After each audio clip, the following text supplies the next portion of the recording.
Hey, what's up, everybody? Welcome back to the channel. This is my third video of DaVinci Resolve for beginners. I'm sharing my journey that how I switched from Final Cut Pro to DaVinci Resolve and how I am editing my videos. And in this process, I am teaching you the way I think every beginner should edit their videos. So today we are going to discuss the edit page and we are going to edit a footage and then we will export it. Without wasting any time, let's jump into the computer. All right, so this is my media and this is my project from the last video in which I taught you how to handle your media, right? So in this project, as I told you before, that I have made another bin with timelines. So in this timeline, we are going to create a timeline. So how to do that? In the media section, right click and select this timeline and create new timeline. You can use this keyboard shortcut as well, which is Command N. You press it and now you are welcome with this new tiny screen. In this screen, you are going to give the name edit page for beginners. And then you can assign a number of tracks for your videos and audios as well. You want audio track type and we want the timeline to be empty. You can already have these selected clips mark in and out. And if from here you are going to create this timeline, the project settings will be automatically assigned as the first clip which you are going to import in your timeline. So you have to uncheck this and then it's going to give you a whole lot of new options, right? In general, you already did that. Then you go to format. Here you can choose the timeline resolution. In my case, I am using 4K, which is Ultra HD. If you want to create vertical timeline for reels and shorts, you have to click this. Whichever resolution you are using, it is going to convert it into vertical resolution. Then you can choose aspect ratio, which is square. You can have CinemaScope. The timeline frame rate, I always shoot in 23.976.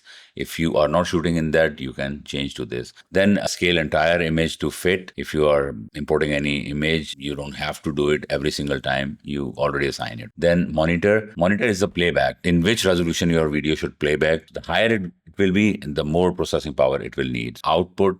I don't usually do much here, use timeline setting because I handle my media on Outpage when I deliver, right? So then in color, we already set each and everything in our first video that what should be the setting if you are using Mac. So everything is here, you say create. So now your timeline is created. So what you are going to do that you go to your media, but when you click it, you don't see anything in the viewer window. To preview your video, you have to double click it first. This is how it's going to show you your video preview, whatever you have shot, right? Here you can do so many things. If you hover your mouse, you can clearly see you have these two options. This is video and this is audio. So there are three ways to bring your media in your timeline. One is the simple one. You grab your media from media pool and bring it down to your timeline.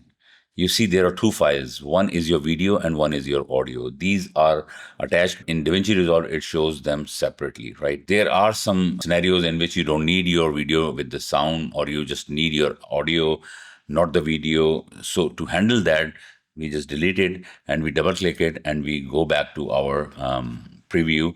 And here you can see you have these two options. One is like a film strip sign and one is sound sign. If you want to grab only video, then what you do, you just grab this film strip sign and bring it to your timeline. This is how you are going to bring only video in your timeline. So for some reason, if you want to use the audio from your video and you have a plan of bringing only audio because you are going to play some B-rolls on top of your video, what you do, come to your viewer and then you see this sound sign, then you just grab it and you bring it on your timeline. Audios are always below this line and videos are always above this line. So here you have only audio, you don't have any video. So there is another way of bringing your media is through in and out point. What in and out point is and when you need it. In most cases, when you are editing some travel video and you want to put some B-roll on top of your existing video or voiceover or music, a little part of your media, instead of bringing all the media inside your timeline and then cutting and ripple deleting it, let me give you a little example. This is your playhead. You scrub it to your media and you see, okay, from here I want to start my video. To import, then you press I. I is in point on your keyboard. Then you play a little more to the point where you want it to end. On this position of a playhead, you press O. Now you can see that a small portion of your media is selected. from in and out point. And on top of that, in this in and out point, you can still have option of bringing only video or bringing only audio or bringing both of these. If you want to bring both of these, you can grab from the center, right, and bring it here. Now you can see that the video is this much long, which you have brought in your timeline. If we delete it, we select it again, our in and out point will stay here unless we reset these, right? So you press X on your keyboard. Your in and out point are on the starting and end of the clip. So now we have our video in our timeline. So here I want to get rid of all of this footage in the beginning. It's very simple. You select the blade tool.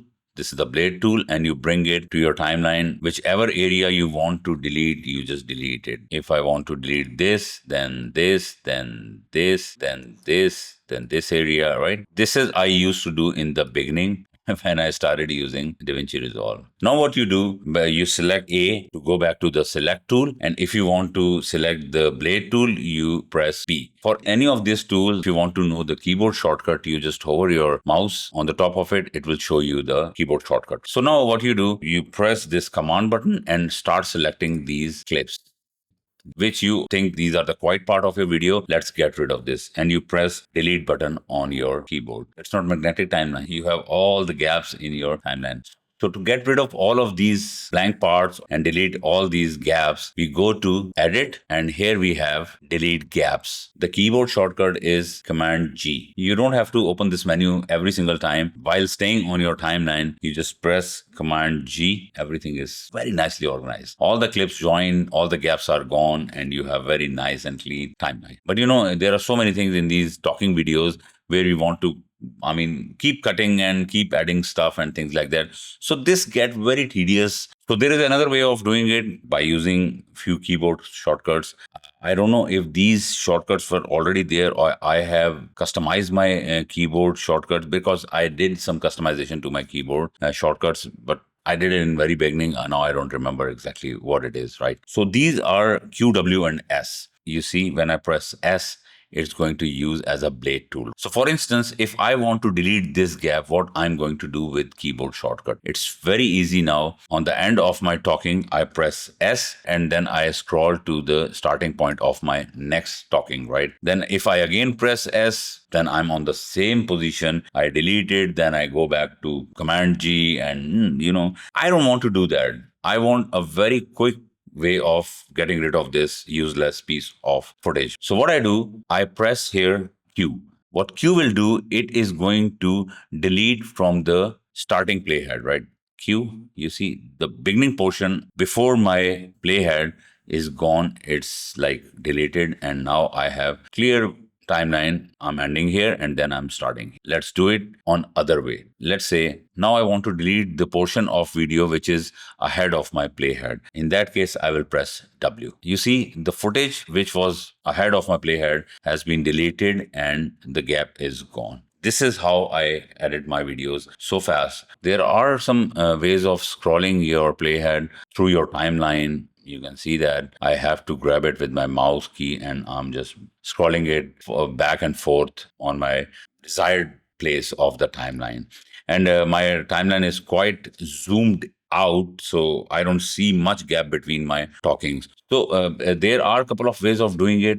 Again, you can press this zoom in. You are spreading out your timeline. Press this minus sign to zoom out just to see the whole timeline on it. Again, this is a very tedious process. I have assigned few shortcuts to my keyboard in which without lifting my hand from the keyboard, I can zoom in and zoom out on my timeline very easily. And that's the arrow keys. The upper arrow key will zoom out and the lower will bring me into that, right?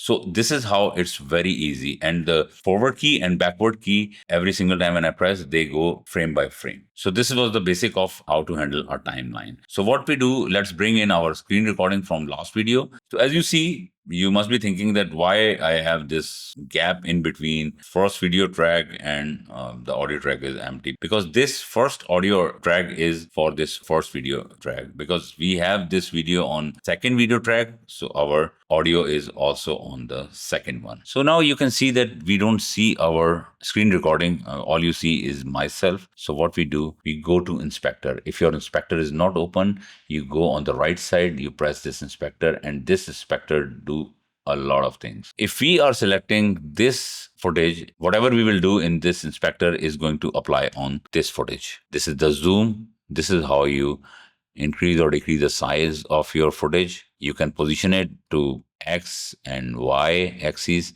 This is X, right, left. This is up, down, right. In any case, if you do some sort of mess with all of this, you can always reset it by pressing this reset button. Your footage is back to your main place. So let's say, because it's a tutorial video, sometime you want to bring in your audio, you have to move your audio to some place. So in that case, what you do, unlink your video and audio, because these are linked together. Whenever you will move your video, it's going to move your audio as well. You press this link and unlink button. So now we unlink it. If I'm going to select it, my video is only selected, audio is not. And now when I move it, it's showing me that there is an audio in the timeline as well. Now we are unsynced with this much time. And because of that, now we can bring in our audio on this audio track 1. We unselect it. We again select this, and when we click it, it's going to select both of these. This is how you move around with your audio and video. So these are the very basic things which you do when you use your edit page and you edit your videos. So second thing, we have these effects. These effects are from top. These are video transitions. Then there are audio transitions. Then these are the titles. Titles are very good, and you can do so much on these titles. I am telling you very basic editing. I know some people will be pissed off, and if you think I'm on the very basic, clearly this video is not for you. This is for the people who open this DaVinci Resolve and just close it because this is so much overwhelming for them. So we already did each and everything. I'm not going into color page right now. Then we go to deliver page. In deliver page, what you do, you can have this, custom export. You give a name to the file, let's say edit page. Then you say format. You have so many formats, so many codecs. Your timeline, you select, okay, you edited in 4K and now you want to export in 1080p. You can change it here, but we have already selected timeline resolution. It's going to change. It's not going to change.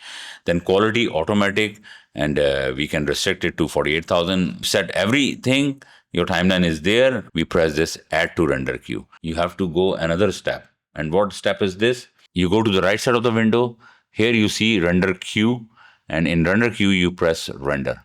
When you press this render, what it's going to do, it start rendering your video and exporting it. This is how it works in DaVinci Resolve. You can export specific portion of your video as well. We will talk about it in next videos. So this was my video about editing on DaVinci Resolve in a very basic way. This is how you start. If you are very new and you are starting with this software first time, just do the same thing, start doing it, repeating it, unless your muscle memory, your hand, your eyes just get aligned to the software screen. Next video, I'll talk about color grading, the color grading page. Later on, I'm keep adding different features of editing page, feature by feature. So you know that how different things you can do to increase the speed of your workflow. So I hope you like today's video. If you like today's video, give me a thumbs up. And if you don't like today's video, shut up. Move on. Don't try to pull me down. See you in the next one. Till then, peace.